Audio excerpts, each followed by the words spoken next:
cœur du LGS Comic Con 2018, nous avons le plaisir d'interviewer Esad Ribic. Hello, mister. Hello. Vous êtes un peintre, un illustrateur et un dessinateur qui travaille dans le monde des comics, notamment pour Marvel. Vous êtes d'origine européenne puisque vous êtes né en Croatie. Comment avez-vous commencé à travailler dans ce milieu particulier qu'est le comic book? My first career actually was animation, and I started it in like late 80s when I was still in art school, and that was my chosen career, really. You know, I was doing comics and illustration and commercial illustration as a hobby on the side, but then war happened in ex-Yugoslavia, and animation was one of the first casualties of it. Like they closed down. Only 2 professional studios, so it was the end of that trade as a profession. So I was left with my hobbies, and you know, since even that wasn't really doing great during the war years, so I had to find some work abroad. So that's when I started sending stuff, you know, to European and to American publishers. It just so happened that I got first offer from US, so I went there.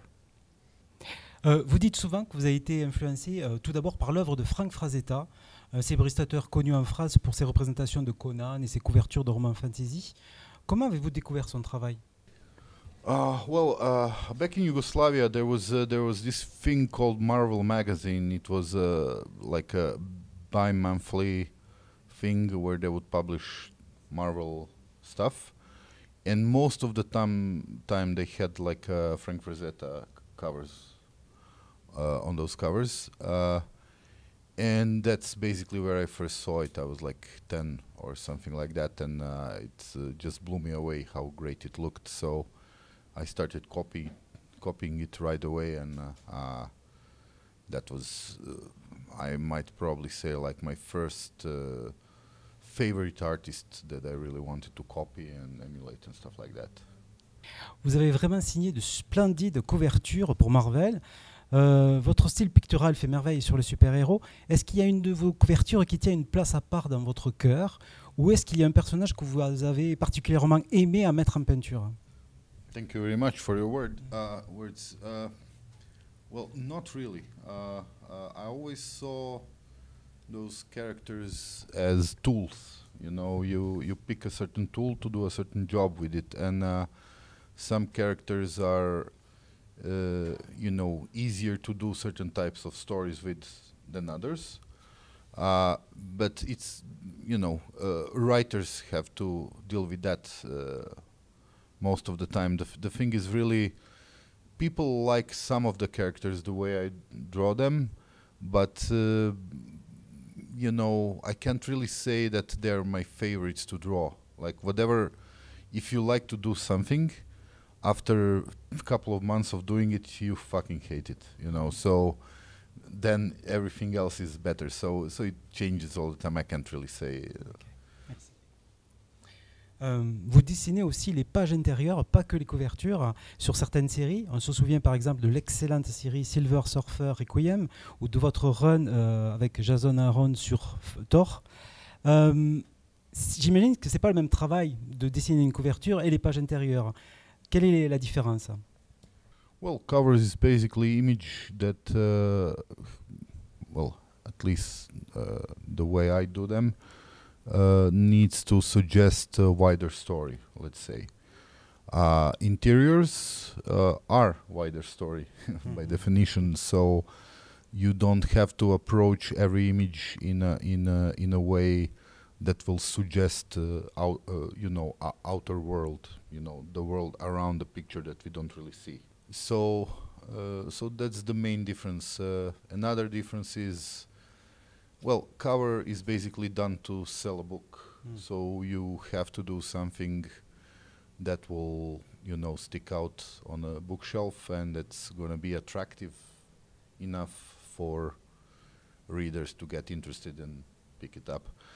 I mean, the truth is that most of the readers know what they want to read way before they see the cover. So cover is really done only for the ones who are undecided, let's say.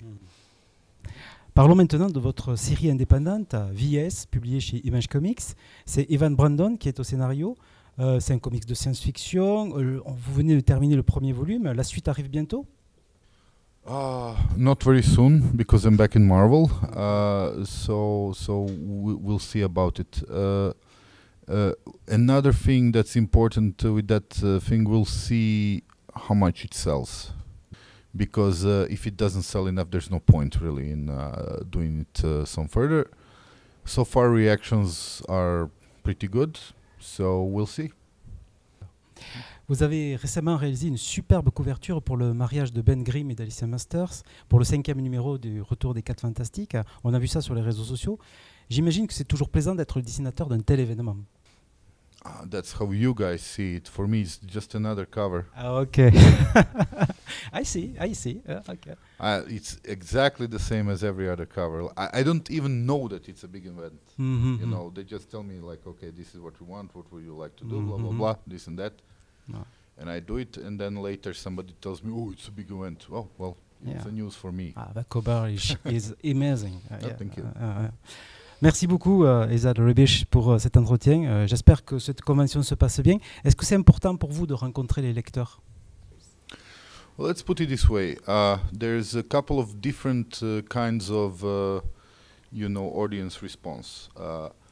One, and the first one that happens is basically when you do a book, it sells, and then you see how much it sold, which means people like it more or less.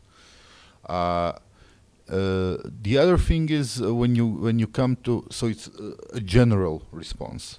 When you come to shows, you get more particular personal response because people come to you and they tell you what they like or sometimes didn't like about the book. It's information. Should you act on it next time you do something or not? It's entirely up to you. It is interesting sometimes to hear those things because no matter what you do, and what your intention is, somebody will read it totally differently, and sometimes you see that kind of responses, and it's interesting to see. Thanks a lot, Mr. Thank you very much. Have a nice day. Same to you.